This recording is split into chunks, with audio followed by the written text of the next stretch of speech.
everybody, and welcome to a very sunny 180 Markets weekly wrap. And well, friends, the markets, they continue to roll higher. Despite all the geopolitical turmoil, markets keep running. And that is what we are focusing on here at 180 Markets, because there is a bull market somewhere.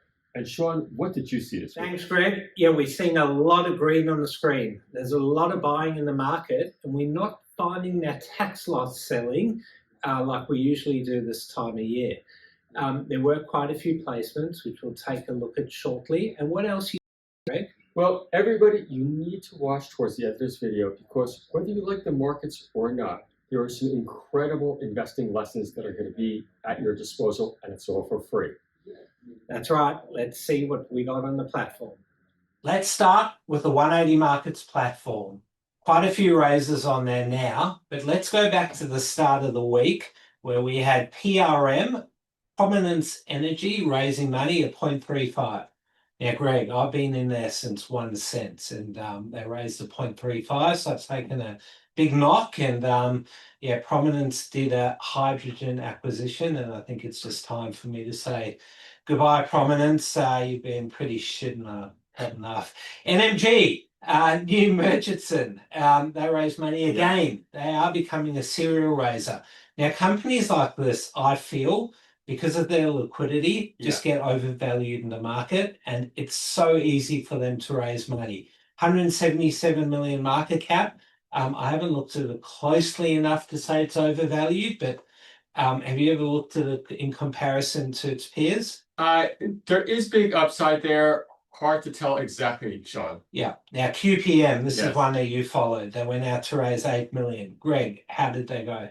Yeah, they successful capital raise. Very interesting. General Motors strategic investor is the top shareholder. Shares are down a lot, Shaun, but could be an opportunity. Lightning Minerals went and did a 2-tranche placement. Now, they had to reprice that during the raise. Obviously, it didn't have the demand there, but it's ended up being at 4 cents, a very big discount. This one was an IPO from about 2 years ago. Terrible IPO, and yeah, hopefully Lightning can get some lightning behind it. Yes. Yeah, I'm pretty funny today, aren't I? We got Duxton on there live. You'll cry, Shaun.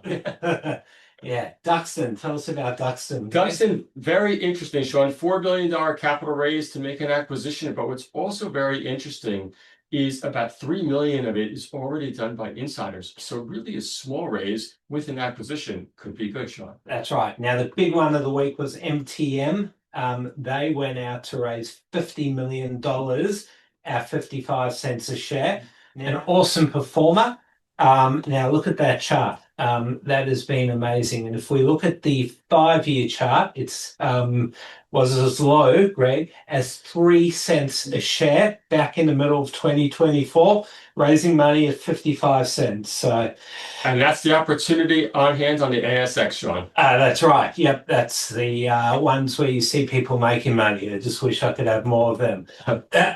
Now, we're going to just talk about a raise that is happening. It's not yet on the platform, but by the time you're watching this, everyone, it probably will be. TMG, we don't know details yet, but we do know that they're raising a lot. Another very successful company. Just a year ago, they were trading under 1 cent. Wow. Closed at 9.8 yesterday, and yeah, will be interesting to see. We're pretty sure it's the boys at GBA who are everywhere. They're going to be raising, we think, 20 million, but it's not out yet. Now, there were quite a few movers this week, Greg. Now, the one I'm going to talk about is OVT.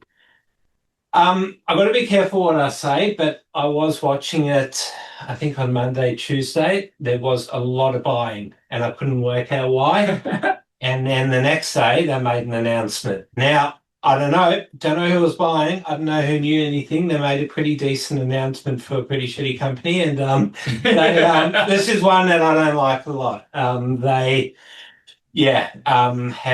remember back in COVID days, they hit 55 cents a share, 60 cents. They did a raise at 50, and it's been all downhill since then. Yeah, not sure if it's a real business or what it is, but Yeah. you probably never They don't know themselves. You probably haven't even heard of it, have you? No. No. Greg stays away from those. Now, NWC, Greg, you were telling me before Yes. that you had some bad luck with it. Now it's come up there's trading at 6.55. Tell us about New World Resources. Yeah, Antler project in Arizona, big copper project. And as I mentioned to Shaun, I did the right thing by buying shares for the very cheap 2 cents a share. The bad news is I sold it at around 5 cents on the first takeover offer, but the stock has been doing nothing but going up ever since. So Greg, you made money, you've got to be happy. Yeah, better than I've been doing. Now, LKY is one that had a big move this week.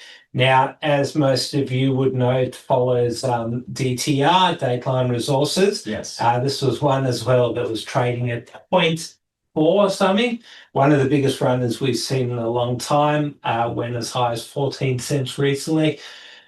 Don't get me started. When you look at valuations and all that, I think the market's gone nuts. I just, I don't know how some of these companies get valued so high. The current market valuation is about 300 million, and compared to what it was trading not long ago, that chart is just crazy. But I guess the opportunity was there, and certain people made very good money. Now, ATR, one we have followed for a while, great seeing them finally going above placement price. Yes. The placement was a while ago. Did you work out why they went up? Yes, their Dolan Zircon project, they got an approval, and Shaun, Zircon is about 90% controlled in China, so there's not many projects around.